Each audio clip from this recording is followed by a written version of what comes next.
Hello friends, I hope you all are doing safe. This video is not well about the photography stuff that I usually do. This is my story on how I got infected by the COVID virus last year and my journey. I always wanted to share this with you people, but then um, that scare or the fright and those bad memories always stop me from doing that. But the situation got so worse, people are getting so worried after getting COVID and they're panicking. So I thought I should make a video on my journey on COVID. So what happened is last year around June 21st, 22nd, my mom fell ill. She got fever, chills, and we were all very safe at home, thinking nothing is going to happen. We are not going out. We are doing social distancing. We are not moving too much out of home, and nothing going to happen. But then what happened is my mom's fever was not getting down, so we had to get her admitted in a hospital. I don't want to name any hospital here because I'm not defaming anybody over here. We did that. We took her to the hospital. We took her to a big hospital where she was treated for her pneumonia patch in her chest. They did a test, COVID test, and then that came negative, and we were all very relieved.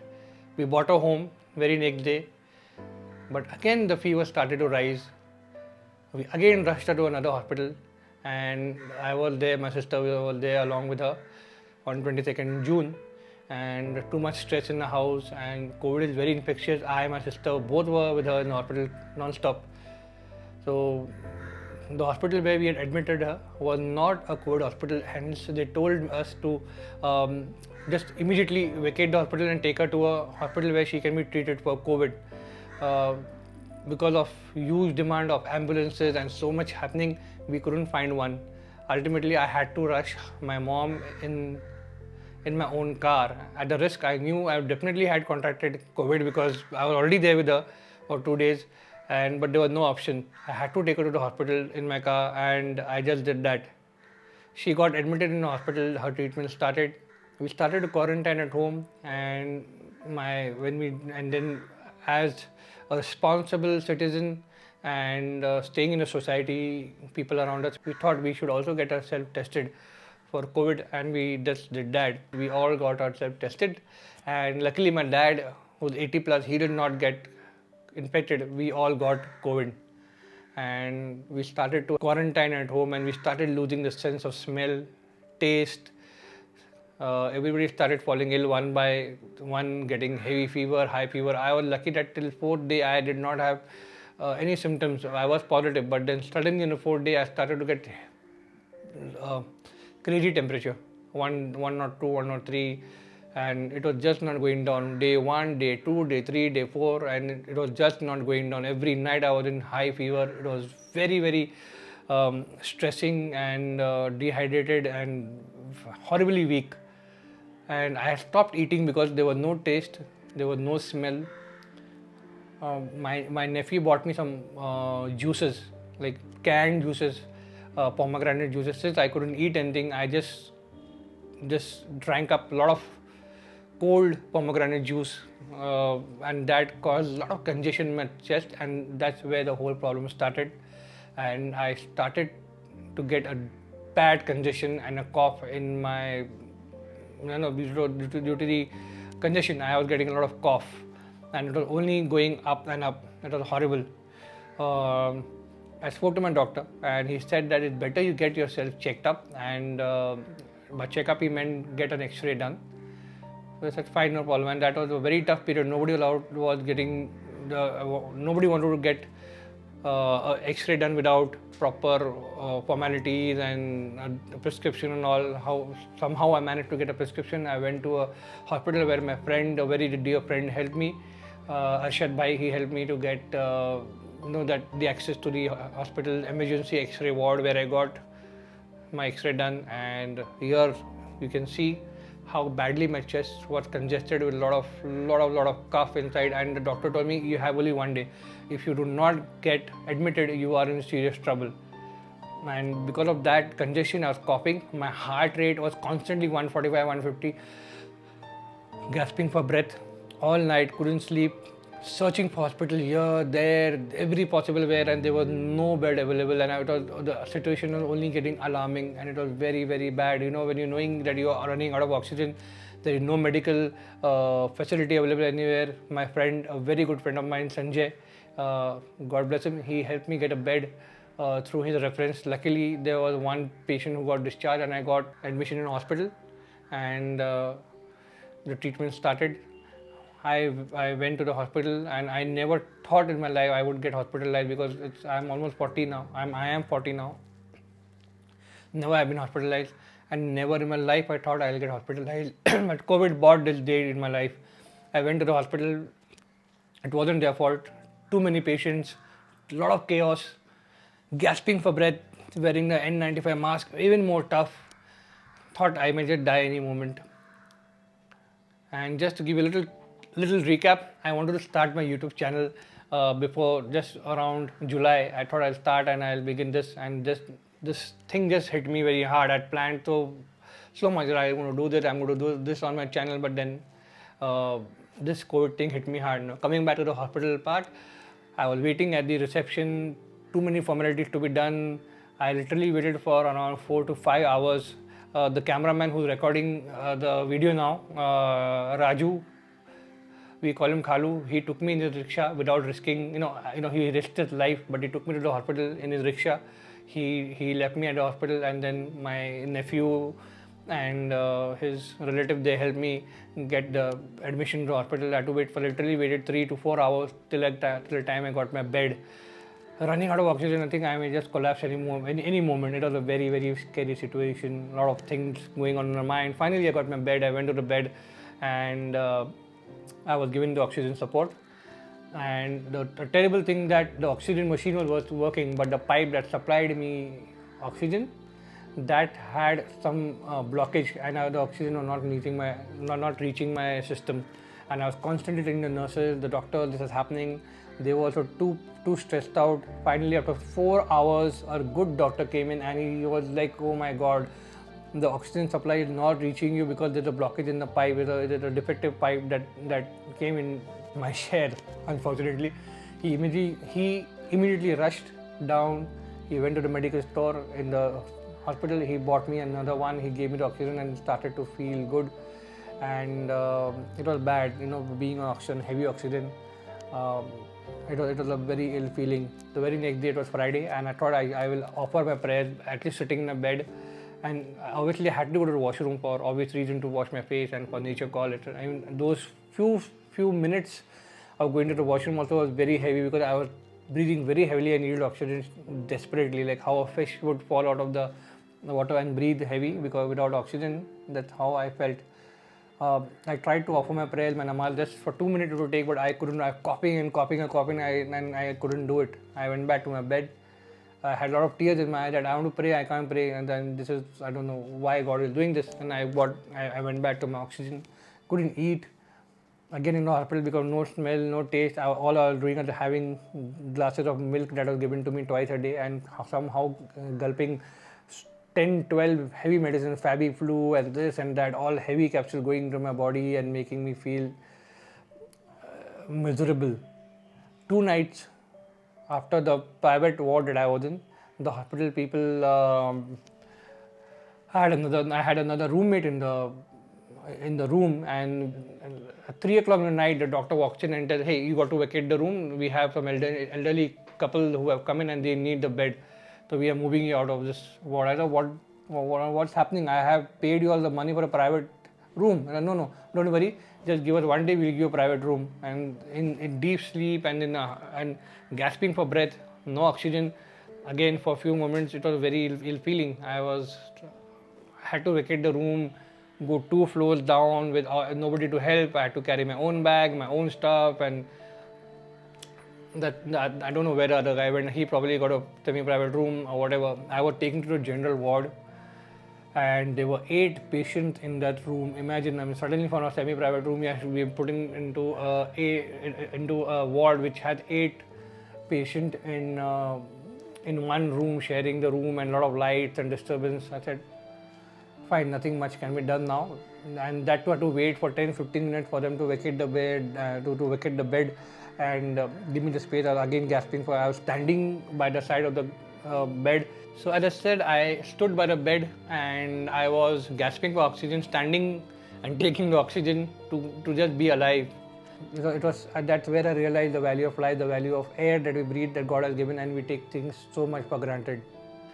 So many people in the room, I just didn't know anybody over there, what's happening. I was in half sleep and whatnot.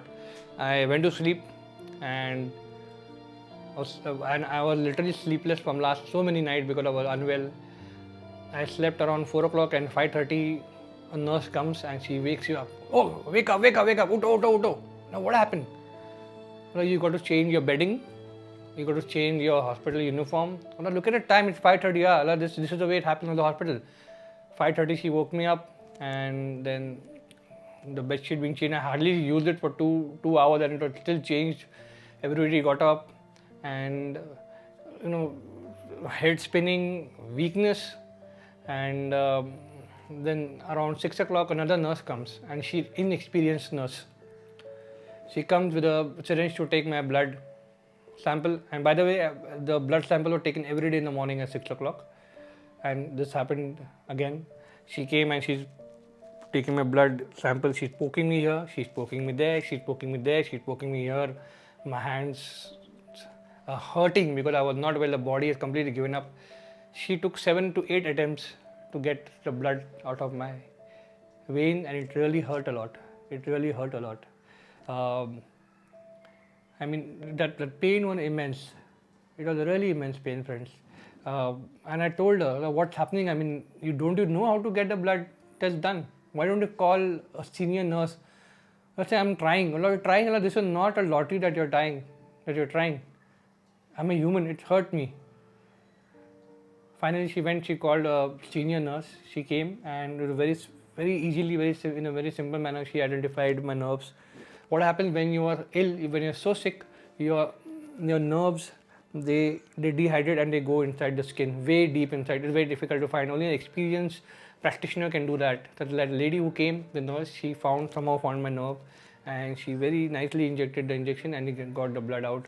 It was very painful. I did 7 to 8 pricks on your hand in such a low medical condition. It was really painful. It was like hammer hitting on my head.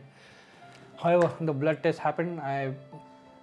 Breakfast came in at 7:30. I just had the milk. I couldn't eat again because of the smell and no taste and irritation. That day I also had another patient. Of course, as I said, I have 7 to 8 people around me. I had another patient beside me, a very obese guy, and the problem was that the oxygen supply was leaking. It was all the liquid oxygen all falling off the oxygen jar. And I kept telling these people, please take care of this. There's something wrong. This oxygen not reaching this guy. He'll collapse. He said, no, it's fine. And that day what happened, that guy also couldn't eat. They had given us a banana in lunch. Now, banana in condition is not good because it adds more to the condition. I was not touching a banana. I was so hungry, but I didn't do that. And I warned that guy next to me, sir, please do not have a banana. It will cause condition. Have milk rather, have anything, but don't have a banana. But he was so hungry, he couldn't resist. The banana that was given to him, he had that, and he asked me, please brother, can I have this, can you give me your share of this fruit, banana? So this gentleman, he asked me for a fruit. Earlier in the afternoon he had 2 bananas, and at 3 a.m. in the night I couldn't get sleep because the body was working in a very different manner. So many saline going in, injection going in. I just couldn't get sleep. I was coughing in every position. I just couldn't sleep. This guy gets up at 3 a.m. in the morning, and he wants to go to the washroom, and he's running out of breath. I told him, sir, don't do that. I'll call somebody. Probably they'll give you some vessel in which you can pass your urine. Don't. He said, no, I'll just go and come. And I had another roommate beside me, and I told him, see, this is happening. He said, we can't do it. Let him go. I mean, we can't do much. He has to go for a nature's call. And he went for a nature's call around 3:05. 3:10, 3:15, 3:20, this guy has not come back, and he just wanted to go for a leak. It doesn't take so much time. I was wondering, the guy next to me, his name was Ramesh. I said, Ramesh, what's happening here? He's not come back. And then he said, let's do one thing. We went to the washroom, and what we saw was that guy lying flat on his face in the toilet. He was dead. He was dead. Imagine you are battling for life and you're seeing somebody dead in front of you. We immediately created a big noise and alarm. The doctor came in, the ward boy came in, everybody came in, and they were thinking whether to enter or not enter in the COVID, because they have to wear a PPE kit. They can't just enter a COVID ward without their precaution. They took 15 minutes to get into PPE kit. Probably, I think he still had some life in him, is what I believe. I said dead, but he was dead later on, but we felt he was dead. They walk in with the PP kit after 15 minutes, and these ward boys, okay, you pick up, I pick up, I pick up, you pick up, and they were having argument, and somehow they picked him up and they put him on the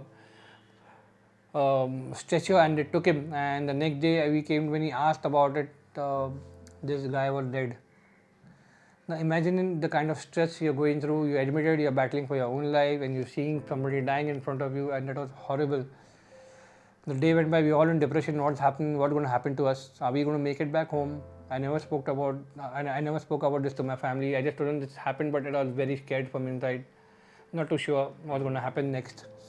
I had a couple of diabetic patients who were being given insulin shots for stabilization of their sugar levels. That night, when the guy passed away, the next day in the evening, I was just sleeping, and mild sleep, getting chills. A nurse comes and wakes me up and tells her, you have to get an insulin shot. Bola, me? Bola, I'm not diabetic. No, your name is there in the file. Bola, hello, ma'am, please check again. I am not a diabetic. I'm not going to take an insulin. You have to take an insulin. Bola, I am not diabetic. Why should I take an insulin? Please call your doctor. She went back and she checked the file, and she was like doomed. And she was about to give me an insulin shot. So had I not been very vigilant about what was happening, I would have simply in my sleep taken an insulin shot. Imagine what would have happened to me. So this is all happening in the hospital. It is not their fault to a certain extent, because there's so much of load. People are falling ill. New staff members are coming. They are not experienced. They don't know half the time what is to be done. So you have to be vigilant at the hospital. Now the story is not to make you all feel miserable or scare you all. But the thing is, I kept a very positive mental attitude that I am going to battle COVID no matter what. I am going to make it home if my God wills. I have to put in that effort. I started to gather a lot of, courage.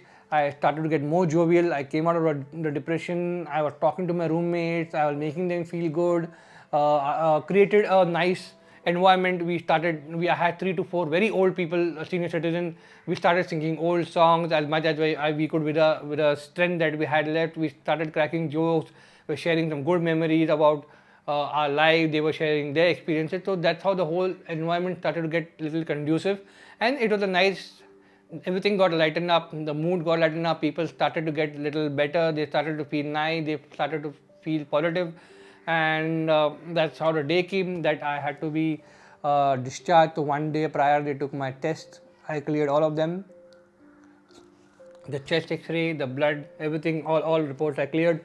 And that was the time to go home. And then the insurance people, and what happened, they told me, they gave me a clean sheet at 5 p.m. in the evening, and 6 p.m.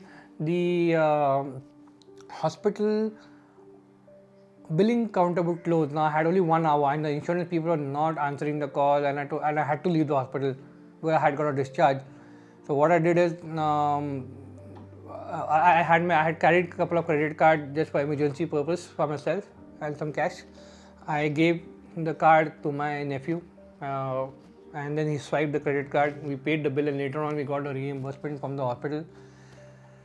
And I came home, and I had lost 8 kgs in 10 days. I had become very weak. As long as I was giving saline and everything in the hospital, I was feeling good. But when I came home, I was feeling so miserable.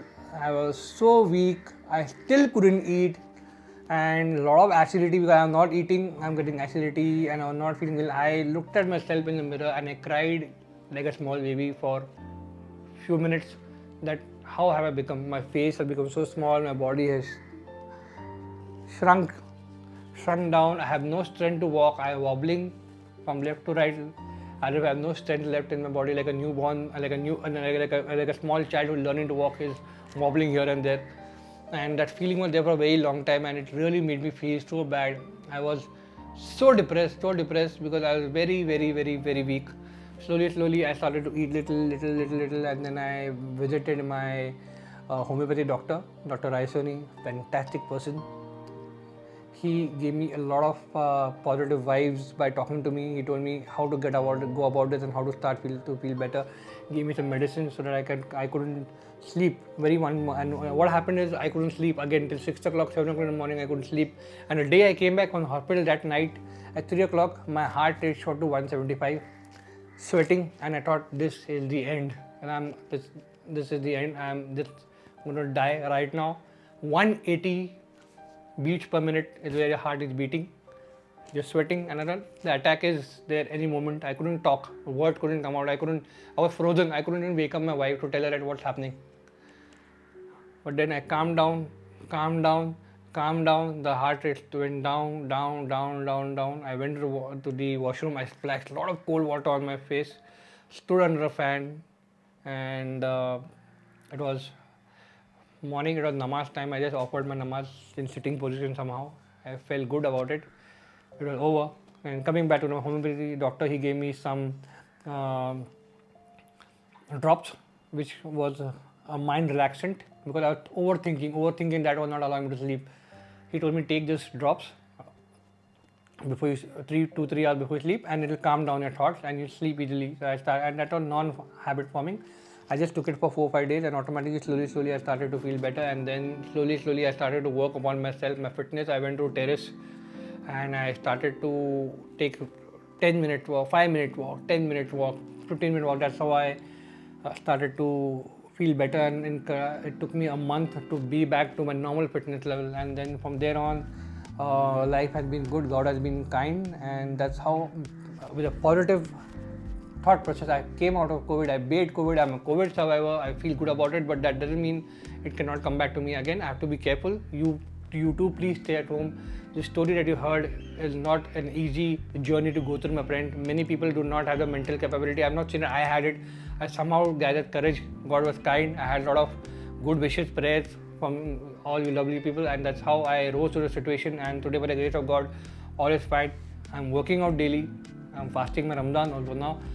After I open my prayer, my fast, after an hour I go to my home gym, a small gym I set up. I do 1.5 hours of exercise daily.